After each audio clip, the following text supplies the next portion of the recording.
जय हिंद दोस्तों। आज हम लोग स्वतंत्रता आंदोलन से संबंधित एक टॉपिक का अध्ययन करेंगे, बंगाल विभाजन। आप देख सकते हैं बोर्ड पर आपको दर्शाया भी गया है बंगाल विभाजन और सन दिया गया 1905 ईस्वी। देखिए, यदि आपके एग्जाम में क्वेश्चन पूछता है कि बंगाल विभाजन कब हुआ, तो बंगाल विभाजन कब हुआ है जी? 1905 ईस्वी में। देखिए, अगला पॉइंट है कि बंगाल विभाजन की घोषणा 20 जुलाई 1905 ईस्वी को की गई। यदि आपके परीक्षा में ये क्वेश्चन पूछता है कि बंगाल विभाजन की घोषणा कब की गई, तो 20 जुलाई 1905 ईस्वी में बंगाल विभाजन की घोषणा की गई थी। अब देखिए, अगला पॉइंट है, कह रहा है कि बंगाल विभाजन को 16 अक्टूबर 1905 ईस्वी को लागू किया गया। हाँ जी, यदि क्वेश्चन पूछता है कि बंगाल विभाजन को लागू कब किया गया, तो 16 अक्टूबर 1905 ईस्वी को बंगाल विभाजन को लागू किया गया। अब देखिए, यहाँ पर प्रश्न बनता है कि घोषणा की गई कब जी? 20 जुलाई 1905 ईस्वी को, जबकि लागू कब कर दिया गया जी? 16 अक्टूबर 1905 ईस्वी को। देखिए, किसी भी चीज की ना घोषणा पहले की जाती है और उसको क्या किया जाता है जी? बाद में लागू कर दिया जाता है। जैसे बहुत पहले, आप कुछ दिन पहले आप लोग सुने होंगे कि भारत में 500 के और 1000 के नोट क्या कर दिए गए थे जी? बंद किए गए थे। और बाद में क्या कर दिया गया जी? इसको लागू भी कर दिया गया कि इतने दिन बाद ये हमेशा के लिए बंद हो जाएंगे। तो किसी भी चीज की ना घोषणा जो होती है ना पहले की जाती है। तो बंगाल विभाजन की घोषणा कब की गई जी? कि 20 जुलाई 1905 ईस्वी को। यानी ये बात कर दिया गया था कि भारत से बंगाल क्या होगा जी? अलग होगा। दूसरी चीज, इस बात को क्या कर दिया गया जी?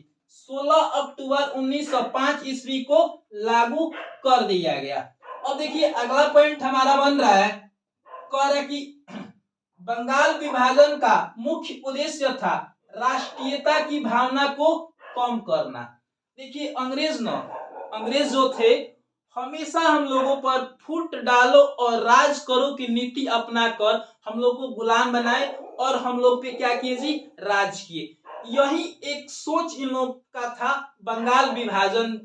इसमें ये लोग मंशा लाए कि राष्ट्रीयता की भावना को क्या कर देना है जी? कम कर देना है। जैसे आप लोग को पिछले वीडियो में पढ़ाए कि 1885 ईस्वी में आपको इंडियन नेशनल कांग्रेस की स्थापना की गई थी और 1885 ईस्वी से 1905 ईस्वी तक आते आते ये लगने लगा था कि भारत अब आजाद हो जाएगा। तो बीच में ये लोग एक अड़ंगा डाल दिए, क्या कर दिए जी? बंगाल विभाजन कर दिए। देखिए, बंगाल विभाजन करने का उद्देश्य था, बंगाल में क्या थे जी? बहुत सारे क्रांतिकारी थे, बंगाल के लोग पढ़े लिखे थे, हर चीज से वाकिफ थे। ये लोग सोचे ना कि बंगाल को क्यों ना अलग कर दिया जाए, यानी बंगाल के लोगों को हर सुख सुविधा दी जाए जो एक गुलाम भारत में स्वतंत्रता की तरह रहे। इसी मंशा से ये लोग किए कि बंगाल को अलग कर दिया जाएगा, बंगाल अपने आजादी के लिए नहीं लड़ेगा, भारत के बाकी क्षेत्रों पर हम क्या करेंगे जी? हमेशा के लिए राज करेंगे। इसी उद्देश्य से ये लोग क्या किए जी? बंगाल विभाजन किए। तो बंगाल विभाजन करने का मुख्य उद्देश्य था राष्ट्रीयता की भावना को कम करना। अब देखिए, कहेगा क्वेश्चन कि बंगाल विभाजन किसके शासन काल में हुआ? तो जो बंगाल विभाजन हुआ ना, लॉर्ड कर्जन के शासन काल में हुआ। यानी बंगाल विभाजन के समय गवर्नर कौन था जी? वायसराय कौन था? तो लॉर्ड कर्जन था।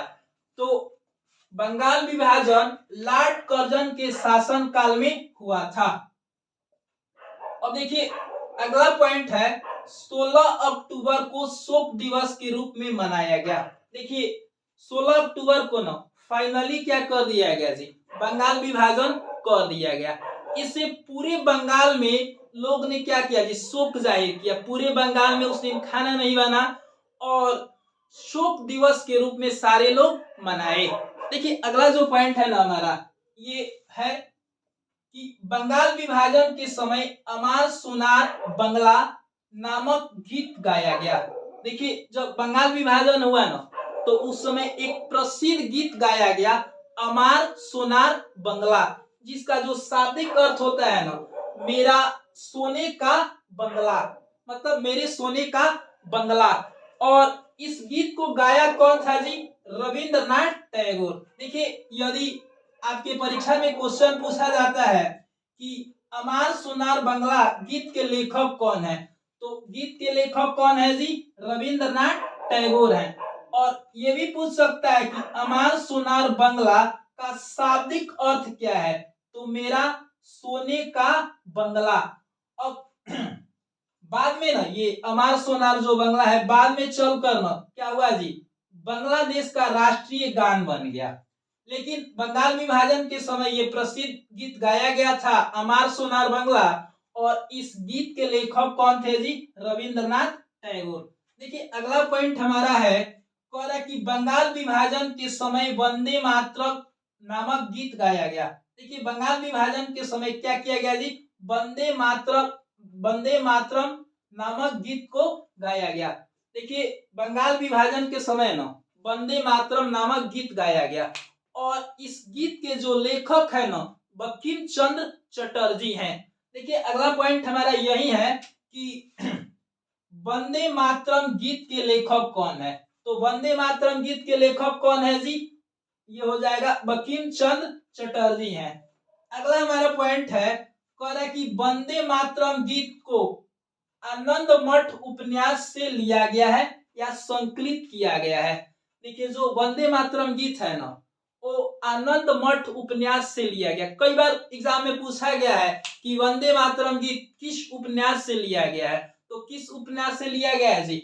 आपको देख सकते हैं आनंद मठ उपन्यास से लिया गया है। देखिए अगला जो हमारा पॉइंट है ना, अगला पॉइंट हमारा है कि आनंद मठ उपन्यास में किसका जिक्र किया गया, किसका उल्लेख किया गया है, तो जो आनंद मठ उपन्यास है ना उसमें सन्यासी विद्रोह के बारे में उल्लेख किया गया है। ये क्वेश्चन पूछ सकता है कि आनंद मठ उपन्यास में किस चीज का जिक्र है, तो किस चीज का जिक्र है जी? सन्यासी विद्रोह का जिक्र है। अब देखिए अगला पॉइंट है कह रहा है कि वंदे मातरम भारत का राष्ट्रीय गीत है। हाँ जी, अगर यदि क्वेश्चन पूछता है आपके एग्जाम में कि वंदे मातरम गीत क्या है जी, तो भारत का राष्ट्रीय गीत है। भारत का राष्ट्रीय गीत कौन सा है जी? वंदे मातरम। देखिए जो अगला पॉइंट है ना जन गण मन, भारत का क्या है जी? राष्ट्रीय गान है। हमेशा बच्चे डाउटफुल स्थिति में रहते हैं कि भारत का राष्ट्रीय गीत कौन है, राष्ट्रीय गान कौन है। आइए डाउट्स क्लियर करते हैं। देखिए जो वंदे मातरम है ना भारत का राष्ट्रीय गीत है, जबकि जन गण मन आपको क्या है जी? राष्ट्रीय गान है। देखिए आज हमारा जो ये टॉपिक है ना बंगाल विभाजन यहीं पे समाप्त होता है। यदि हमारी वीडियो आपको पसंद आई होगी तो प्लीज हमारे चैनल को आप सब्सक्राइब कीजिए, वीडियो को लाइक कीजिए, वीडियो पे कमेंट कीजिए। मिलते हैं अगले वीडियो में, तब तक के लिए जय हिंद।